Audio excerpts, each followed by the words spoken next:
नमस्ते दोस्तों, मैं हूं राहुल और आप देख रहे हो अर्थनीति विद राहुल। तो दोस्तों, क्या आप लोग म्यूचुअल फंड में इन्वेस्ट करते हो? और अगर करते हो तो ये वाला वीडियो आपके लिए है। देखिए, आज हम लोग बात करने वाले हैं फ्लेक्सी कैप फंड के बारे में। तो एक स्पेसिफिक फ्लेक्सी कैप फंड जो बहुत ही जाने माना है और बहुत ही बड़ा उसका एयूएम भी है।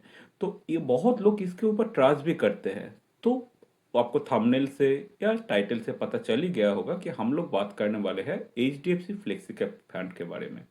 तो ये वाला फंड लास्ट बहुत सालों से चलते आ रहा है। तो वीडियो के आगे हम लोग देखेंगे कि ये कितना पुराना फंड है, क्या इसका परफॉर्मेंस है और रिसेंट डेज पे कैसा परफॉर्म कर रहा है और उसका एलोकेशन कैसा है और आपके पोर्टफोलियो के हिसाब से ये फंड कैसे सुइटेबल होता है और किसको इस फंड को चूज करना चाहिए।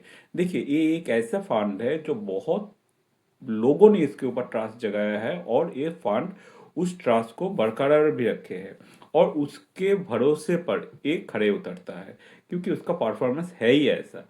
तो हम लोग फ्लेक्सी कैप फंड के बारे में जब बात करते हैं तो मेनली दो फंड के बारे में सब लोग बात करते हैं। एक है पराग परिक का फ्लेक्सी कैप और दूसरा है एचडीएफसी का फ्लेक्सी कैप। और भी फ्लेक्सी कैप फंड है लेकिन इन दोनों बहुत ही ज्यादा चर्चे में होता है।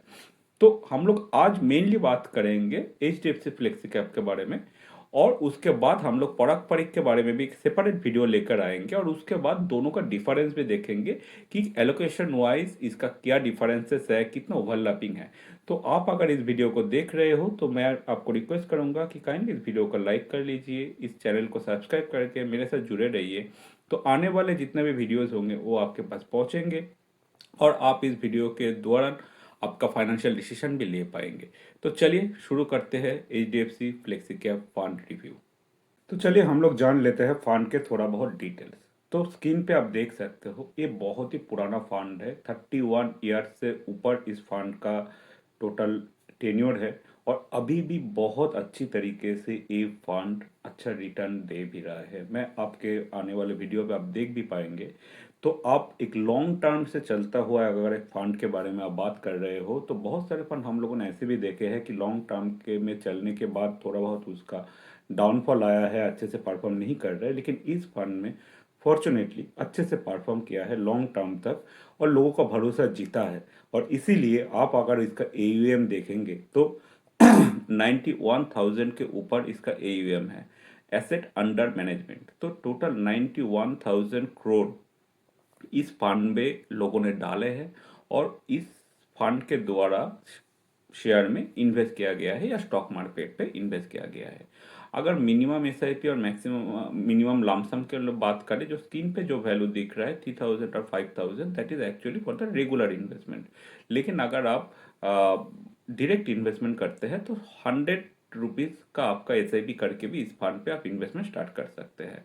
और एक्सपेंस रेशियो रेगुलर में 1.5%, मतलब अगर आप कोई म्यूचुअल फंड एडवाइजर के थ्रू इस पे इन्वेस्ट करेंगे तो वो 1.5% आपका एक्सपेंस रेशियो लगेगा। लेकिन आप अगर डायरेक्ट इन्वेस्टमेंट करते हैं डायरेक्टली थ्रू कोई ऐप या उस म्यूचुअल फंड हाउस का डायरेक्ट वेबसाइट से अगर आप करते हैं तो वो 0.7% के आसपास इसका भी एक्सपेंस रेशियो है।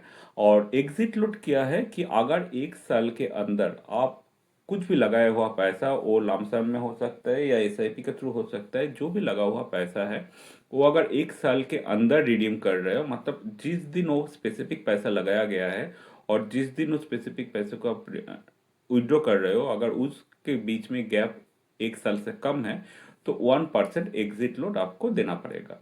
और उसके बाद एक कौन सा वाला, कोई लॉक इन तो है नहीं क्योंकि वो कभी भी आप विड्रॉ कर सकते हो, है एक्सप्रेस लोड देकर आप पैसा विड्रॉ कर सकते हो। लेकिन बेंचमार्क अगर हम लोग बात करें तो ये आता है S because flexi cap category में आता है तो इसका बेंचमार्क फॉलो करता है निफ्टी 500 टीआरआई। तो टॉप 500 कंपनीज जितने भी निफ्टी में है उस पे ही ये पैसा लगाता है। लेकिन फ्लेक्सी कैप और मल्टी कैप का डिफरेंस भी आपको शायद पता है कि मैंने एक दूसरे वीडियो में आपको ऑलरेडी डिस्कस कर चुका हूँ। अगर आप वीडियो नहीं देखे होंगे तो मेरे चैनल पे जाइए और वहाँ पे देखिए कि फ्लेक्सी कैप मल्टी कैप का क्या डिफरेंसेस होता है।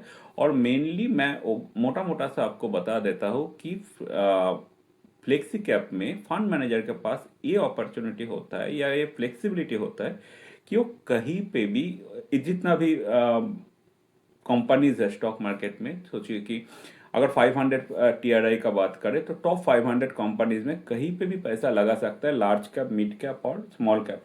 ऐसा कोई रेस्ट्रिक्शन नहीं है कि इसमें अभी नहीं लगा सकते। तो फंड मैनेजर का क्या स्ट्रेटेजी मोस्टली होता है कि जहाँ पे जिस वाले स्पेसिफिक मार्केट पे अभी पी लो जा रहा है वहाँ पे वो इन्वेस्ट करे। वो डिपेंड करता है कि वो ग्रोथ इन्वेस्टमेंट फॉलो कर रहा है या कोई दूसरा स्ट्रेटेजी फॉलो कर रहा है। तो जहाँ जो भी फॉलो करे उसका मेनली टारगेट ये होता है कि जो मार्केट अभी डाउन की तरफ जा रहा है उस पर इन्वेस्ट करे, कि जब वो आपके तरफ आए, मतलब वो ऊपर की तरफ आए, तो तब इन्वेस्टमेंट का रिटर्न अच्छा हो।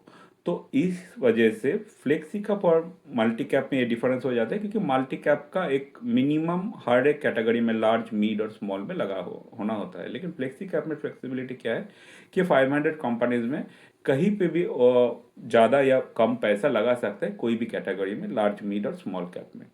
अगर इसके रिस्क के बारे में बात करें, as because a specifically stock में इन्वेस्ट करता है और 500 स्टॉक्स के पोर्टफोलियो के ऊपर ये डील करता है, तो ऑब्वियसली हाई कैटेगरी में आता है इन्वेस्टमेंट वाइज। और अगर आप जानना चाहते हो कि इसका स्पेसिफिक टैक्स क्या होता है, तो नॉर्मली जो इक्विटी का टैक्स परसेंटेज है, जैसे कि अगर शॉर्ट टर्म कैपिटल गेन, मतलब अगर एक साल के अंदर अगर आप रिडीम कर रहे हो, तब आपको जितना भी रिटर्न है उसके 20% टैक्स में आ जाता है। और अगर long term capital gain LTCG में होता है, मतलब एक साल से ज़्यादा आप एक स्पेसिफिक फंड में इन्वेस्ट कर रहे हो, अगर यही वाला फंड अगर आप कर चलते हो, तो अगर आपके रिटर्न 1.25 लाख से ऊपर है, नॉट ओनली दिस फंड, जितना भी फंड आप सेल करोगे एक ईयर में, उसका रिटर्न अगर 1.25 लाख से ज़्यादा है, तभी जाके आपको उसी जो एडिशनल पैसा है रिटर्न का, तो उस पर 12.5% आपको इंटरेस्ट देना पड़ेगा। तो दैट इज द मोटा मोटा the details of the fund.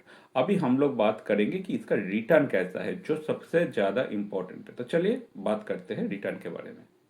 क्या आप H D F C flexi का फंड में इन्वेस्ट करते हो? आपके पोर्टफोलियो में ये ऑलरेडी है? तो मैं आपसे एक चीज़ जानना चाहूँगा कि आप इसके फंड के जो भी परफॉर्मेंस है उस पर क्या आप खुश हो? तो इस वीडियो देखने से पहले काइंडली इस वीडियो को एक बार पॉज कीजिए। आपके जो भी राय है इस फंड के बारे में वो कमेंट सेक्शन पे लिखिए, और एंड पे आप देखिए कि अब मेरा जो भी राय है इसके साथ आपका राय कितना मैच कर रहे हैं। आप मुझे ऑब्वियसली डिसएग्री कर सकते हो, मेरे राय और आपके राय अलग हो सकता है, लेकिन आपके राय कमेंट सेक्शन में बताने से बाकी जो भी लोग इस वीडियो को देख रहे हैं उसको ये जानने में आसानी होगा कि लोगों का पॉइंट ऑफ व्यू क्या है इस फंड के बारे में। तो मैं आपको रिक्वेस्ट करूंगा कि काइंडली इस वीडियो को लाइक करके इस कमेंट सेक्शन में इस फंड के बारे में बताइए, और लोगों को थोड़ा बहुत मदद भी हो जाता है इससे। तो चलिए बाकी का पार्ट देखते हैं। अभी हम लोग अगर रिटर्न के बारे में बात करने वाले हैं, तो मेनली आपको जानना चाहिए कि देखिए रिटर्न में बहुत सारे चीज़ आ जाते हैं, लेकिन अगर हम लोग एज ए रिटेल इन्वेस्टर कोई म्यूचुअल फंड में इन्वेस्ट करते हैं, तो लोग मेनली दो टाइप का रिटर्न के बारे में बात करते हैं। एक होता है ट्रेलिंग रिटर्न और दूसरा होता है रोलिंग रिटर्न। तो यहाँ पे हम लोग दो टाइप का लेकर बात करते हैं। तो मोटा मोटा अगर आपको जानना चाहिए कि ट्रेलिंग रिटर्न और रोलिंग रिटर्न है क्या, तो ट्रेलिंग रिटर्न एक ऐसा चीज़ है कि आपको आज के दिन से, अगर आप एक साल का ट्रेलिंग रिटर्न देखते हो, तो आप ये कैलकुलेट किया जाएगा कि आज से एक साल पहले अगर आप रिटर्न इन्वेस्ट करते तो अभी तक कितना रिटर्न है। वो एसआईपी के थ्रू हो सकता है और वो एक लमसम भी हो सकता है। तो हम लोग मेनली एसआईपी को लेकर ही बात कर रहे हैं।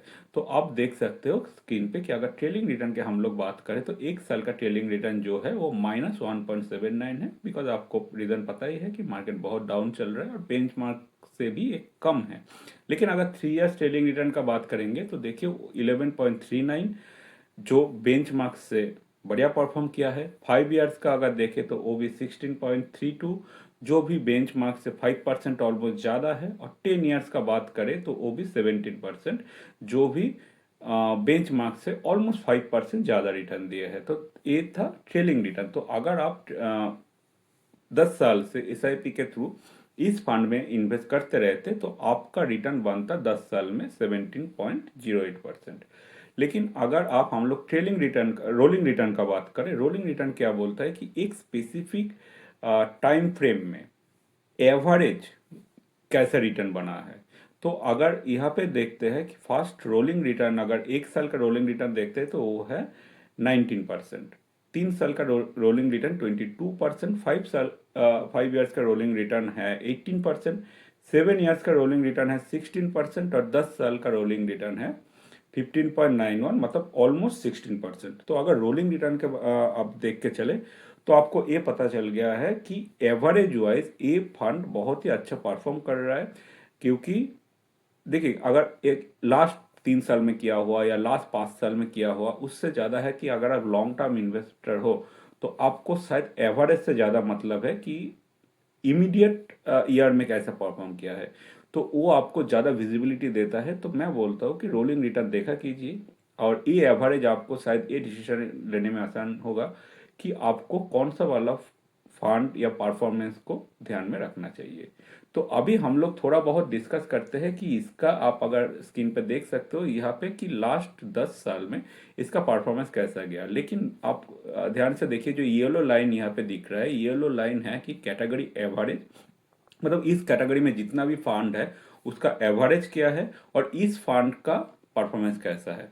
तो आपको अगर 2020 से पहले देखेंगे तो ये कैटेगरी एवरेज के साथ साथ ही चलता था, लेकिन आफ्टर कोविड ये फंड बहुत ही बढ़िया परफॉर्म किया है। इसलिए लास्ट लास्ट 5 साल में इस फंड का सबसे ज़्यादा ग्रो हुआ है। इसका एक तो है कि अच्छा परफॉर्मेंस हुआ है और इसके वजह से लोगों ने इसके ऊपर ट्रस्ट किया है, तो बहुत पैसा भी इस फंड के पास आया है। तो लास्ट 5 साल में फंड का ग्रोथ बहुत ही ज़्यादा है, और इसीलिए अभी ये ब्लू लाइन जो आप देख रहे हो ये इसकी बहुत ही ऊपर है एवरेज से। तो यही है कि लास्ट हम लोगों ने जैसे देखा कि 5 साल और 10 साल में कैसे, या 3 साल में कैसे कैटेगरी एवरेज या बेंचमार्क को बीट कर रहा है। तो ये ऑन द चार्ट भी आपको ये दिख रहा है कि ये कैसे एवरेज से बेटर परफॉर्म कर रहा है। अगर आप एसआईपी के थ्रू अगर इस फंड पे इन्वेस्ट करते, अगर 10 साल के लिए 10,000 रुपया हर महीने इन्वेस्ट करते, तो टोटल 10 साल में आप इस फंड पे इन्वेस्ट करते 12 लाख रुपया। और अभी के सिनारियो में जो भी इसका रिटर्न है वो बन जाता है 29.4 लाख। तो आप समझ सकते हो कि अगर 10 साल तक आप इस फंड के ऊपर ट्रस्ट करते तो अच्छे से इसका ग्रोथ हो गया होता, और आपका 10,000 रुपया मंथली 12 लाख इन्वेस्टमेंट बन जाता 29,40,000 के ऊपर। तो इसका ग्रोथ अगर आप एब्सोल्यूट रिटर्न भी देखेंगे तो ये ऑलमोस्ट 145% का इसका रिटर्न है 10 साल में।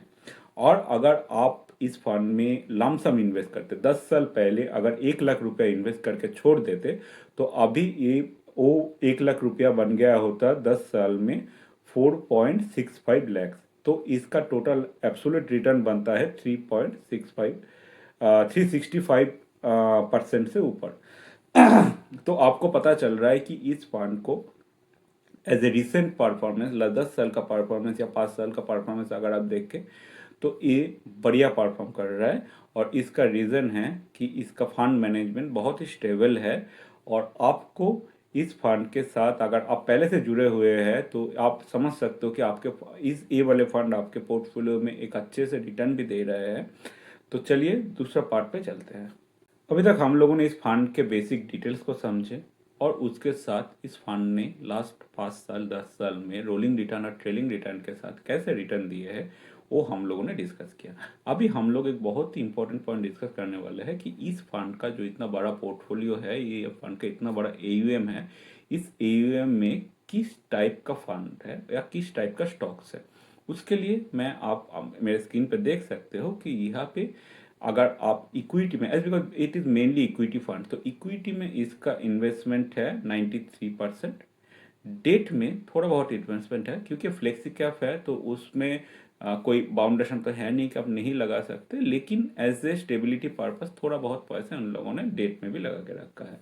और आप अदर कैटेगरी में आप देख सकते हो कि 6% से ऊपर इन्वेस्टमेंट है। तो ये मेनली है जो फंड के पास पैसा एज ए कैश होल्डिंग होता है, और उसके साथ इसका कोई भी एसेट रिलेटेड, जैसे कि रियल एस्टेट में इन्वेस्ट करते हैं, तो इस टाइप का जितना भी एलोकेशन होता है तो उस पे अराउंड 6% से ज़्यादा उसका इन्वेस्टमेंट है। तो टोटल इक्विटी अगर हम लोग देखें तो 93%।